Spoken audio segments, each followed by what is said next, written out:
Okay? Kamusta mga ka-backyard? So, ngayon magbibigay lang ako ng konting idea about sa inahin na nagpapasuso. So, kadalasang tanong, ano ba ang pampadagdag, pampagatas?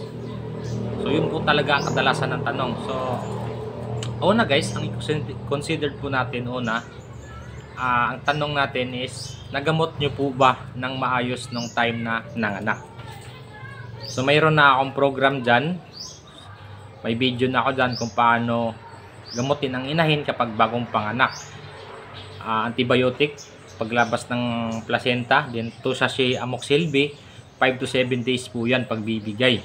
So tanong, hindi ba nakakawala ng gatas yung antibiotic? Hindi po.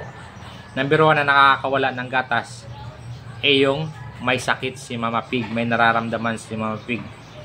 So mahirap na kapag nawalan ng gatas si Mama Pig, nagka-problema si Mama Pig, tuloy-tuloy pa naman yung pagkawala ng gatas. So mas maganda po talaga gamutin ng maayos. Kasi kapag nagka-problema na, tuloy-tuloy na po yan. So mahirap na. So kawawa yung mga biik, apektado. So paano malaman na mahinang gatas ang inahin? So makikita po natin yan sa biik. Kapag yung mga biik mahina, tapos yung itsura is malnourished, so yan, indication na po yan na si Mama Pig mahina yung supply ng gatas. So ano mga dapat gawin? Yun, gamutin ng maayos. Halimbawa, nagamot nyo ng maayos, napakain nyo ng maayos. So more water po guys yan ang pinakamahalaga sa nagpapasuso. Maraming tubig. Huwag kayong mag-alala sa tubig dahil kapag ang inahin, ang baboy, iinom lang naman yan ng sapat. Kung ano yung pangangailangan niyang tubig, iinom lang yan. Pero sa inahin, iba kasi mas marami ang naiinom ng tubig compare sa mga patining lang. So times 2 sa inahin. Kaya bigay lang kayo ng tubig, iinom lang naman yan kung gusto niyang uminom at yung pangangailangan niya. So napaka-importante. So nagamot ng maayos, pakain ng maayos, tapos mahina ang gatas. So paano natin masasabi na mahina ang gatas ang inahin? Makikita natin sa biik. So yun po, tandaan nyo guys, makikita po sa biik. Kapag ang biik naman maganda, healthy, so ibig sabihin po niyan sapat yung gatas na napoproduce niya. So ngayon, nagawa nyo na po yung mahina ang gatas, paggamot, tamang pakain, so mahina pa rin ang gatas, tapos okay sa Mama Pig, walang problema. So pwede kayong magdagdag ng mga food supplement. Tulad ng pwede ang physical powder, pwede rin ang Tyrolac. Yung iba sinasuggest is CBC. Di ko naman familiar yun kasi hindi naman ako gumagamit nun.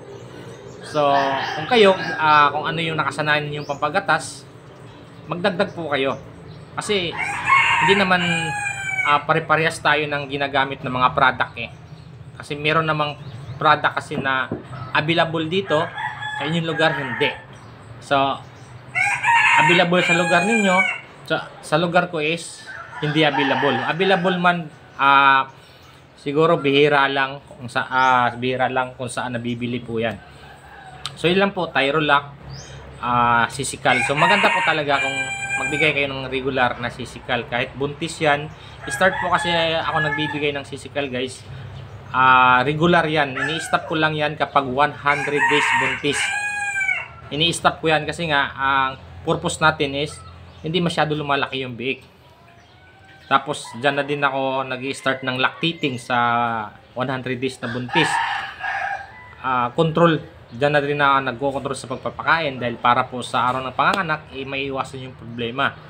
So monitor lang po guys. Mapapansin nyo sa mga alaga ninyo kapag merong hindi maganda na galaw, hindi maganda na pangyayari, so alamin natin kung ano yung cause para mabigyan ka agad ng vitamins ba or gamot. So yun pinakamahalaga.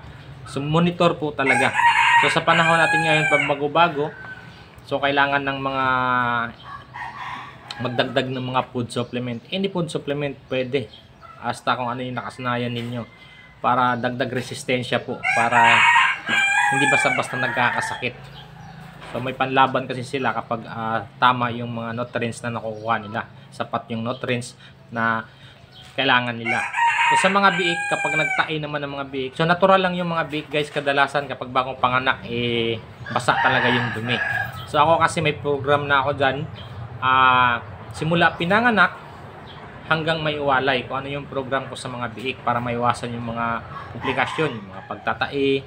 So meron na akong program dyan, lalo na importante yung pagpanganak ng after 24 hours, putol ng ngipin, buntot, di nagbibigay ako ng antibiotic. So Alamycin lang naman yung binibigay ko, yung dosage na nasa bottle na mismo. So magbasa po tayo. So yun lang guys, sana nakatulong po sa inyo. Happy farming and God bless.